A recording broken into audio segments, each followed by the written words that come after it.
There are audio interruptions toward the end of this file. Okay, Mike, right here. Trying to make sure everything is on where it's supposed to be. Again, as I've said before, I don't have an assistant, so what you see is what you get. This is, after all, Facebook Live. And I'm Mike Wright, owner of Tax Right, and we're the sponsor of the Red Shoe Business Club. And we're here today to talk about goals. Excuse me. The interesting thing about goals is that people talk about them all the time, but most people really don't have any. People have wishes, people have dreams, people have things that they'd like to see happen, but they don't turn them into goals. Now, you'll remember from yesterday when we talked about vision and mission, I explained to you that the idea behind vision, mission, and goals is an increasing specificity. I said it right the first time, this time. An increasing specificity, an increasing focus, because focus, you'll remember, is the things you need to do.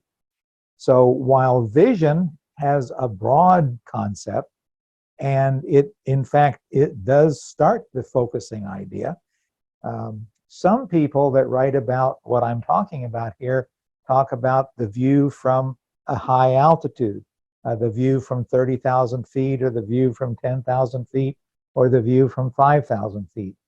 You can also think about it with the idea of time frames. A vision is a lifetime thing. A mission can be focused in a more specific area, because you may have the vision to change the world, but your mission may be, I want to do the first part of this within the next 10 years. And then the mission will change when those things happen.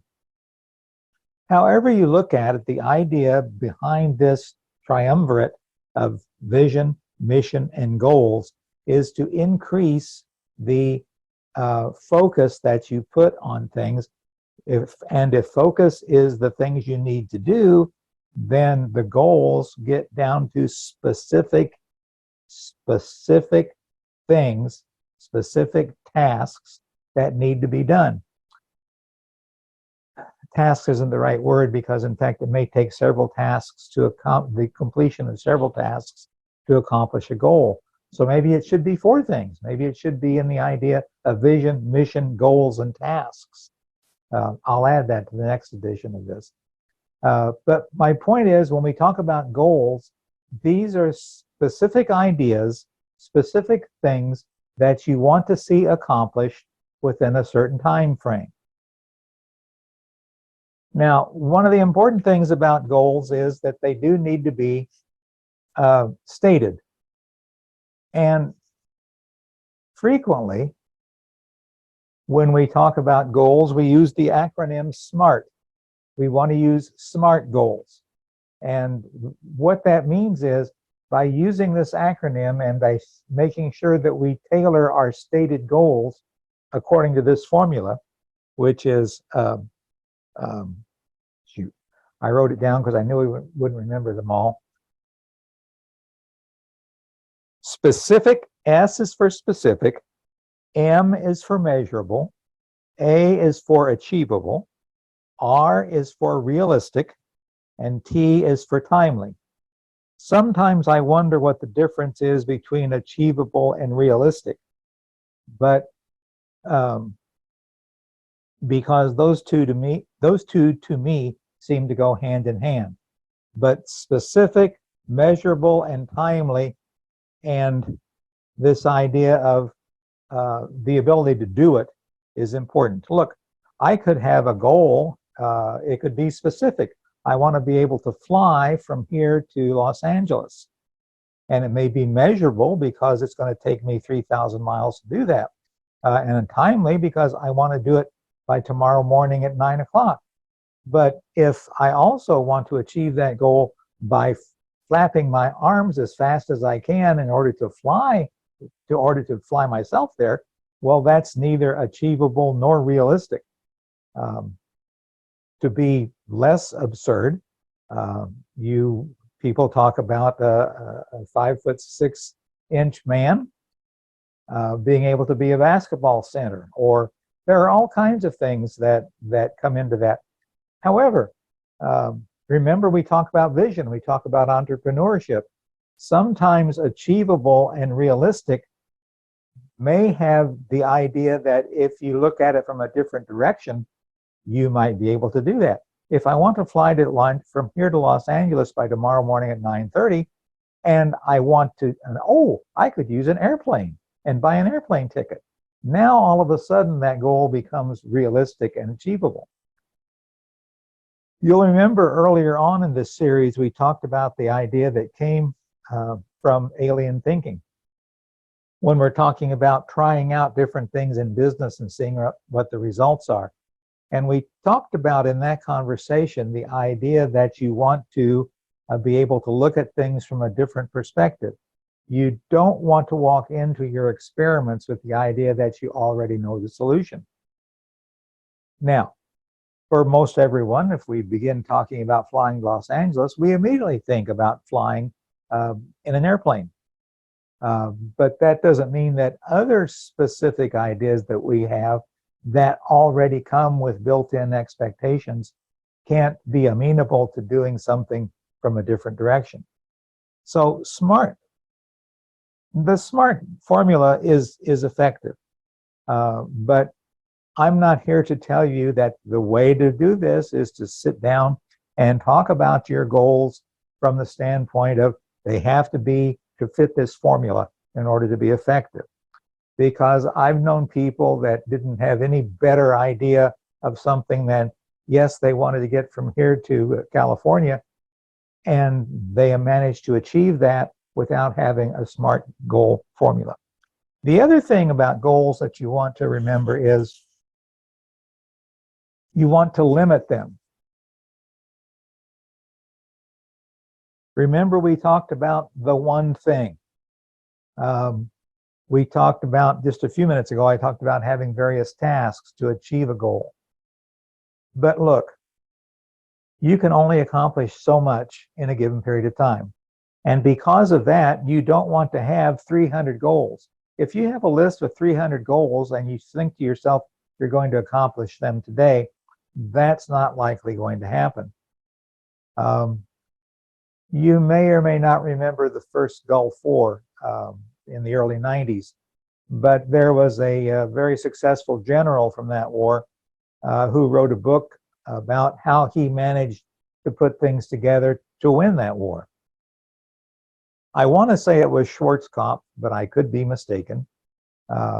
Whoever, his technique for dealing with goals was every morning before he left his quarters, he would take out a 3x5 card and he would write down on it the thing that he wanted to accomplish that day. Now, this specific writing down was what he used to guide himself, but you know that in the back of his mind there were all of his other plans and all of his other activities going on, but he limited his daily goals to that one thing. We talked about the one thing. A business person that I follow closely, Michael Hyatt, has a whole system built around a book called his Full Focus Planner. But the foundation of the Full Focus Planner idea is you set 3 goals for the day. They're your 3 most important goals for that day.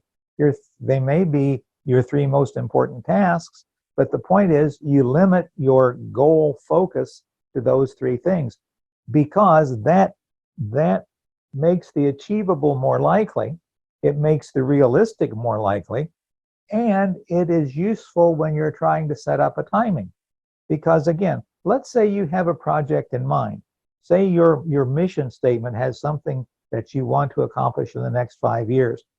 And so you've started working on the goals to accomplish that mission. So now you may well have 300 different things that need to be done in order to accomplish that main goal. But if those 300 things you need to get done, they have to be organized. They have to be ordered. Clearly, you can't get them all done at once. And so by being able to apply a limit to what you can do, then you're able to organize those goals and see that you do the right things in the right order and so forth. So that's a very important thing about goals. The other thing is, and you'll hear me talk about this all the time, you have to analyze the results. If you accomplish a goal, what happened? What did you gain? Remember when we talked about why, we also talked about what for? This is the what for aspect of goal setting. If we're looking at the one thing theory, you know, the one thing is what can you do? That if you do it, you will either shorten the list of the things that have to be done next or eliminate them entirely. Your analysis of the results of what you did are what you use to determine what that one thing is. To look and say, hey, I did so-and-so, and now because of that, I don't have to do the next two things because it's taken care of. Or because I did so-and-so, now I was able to accomplish the project quicker than I had any dream of doing, and so it's done. But if you simply take these goals that you've written, these SMART goals, if you simply take them and force yourself to go through them in order without analyzing what the results were, you're not accomplishing anything worthwhile. You're spinning your wheels. Plus which, you have the situation that if you have repeated failures of the things that you're trying, the analysis lets you begin to make some sense of that. You know, I keep doing this and it's not working. What can I do different? At least that's what you should be thinking. What can I do different? What should I do different? And always remember, there's also the possibility that no matter how much time you spend about it, how much time you want to accomplish the thing, repeated failures may tell you that it's not something that you can do, that either the timing is wrong, that it's not the right season in either your business or your life or in the world at large. And so you either have to abandon what you were trying to accomplish through that goal, or you have to find some way to reformulate it and make it happen again. And that's why the analysis piece is so very, very important. Because if you don't take the time to look at what you're doing and make sure that what you're doing is going to, is in fact doing what you want and what kind of changes need to be made and so forth, then you're not making the full use of the goals you have. So, goals are an important thing. They should be written down somewhere, or at least you should have a list in your own mind of what you want to do.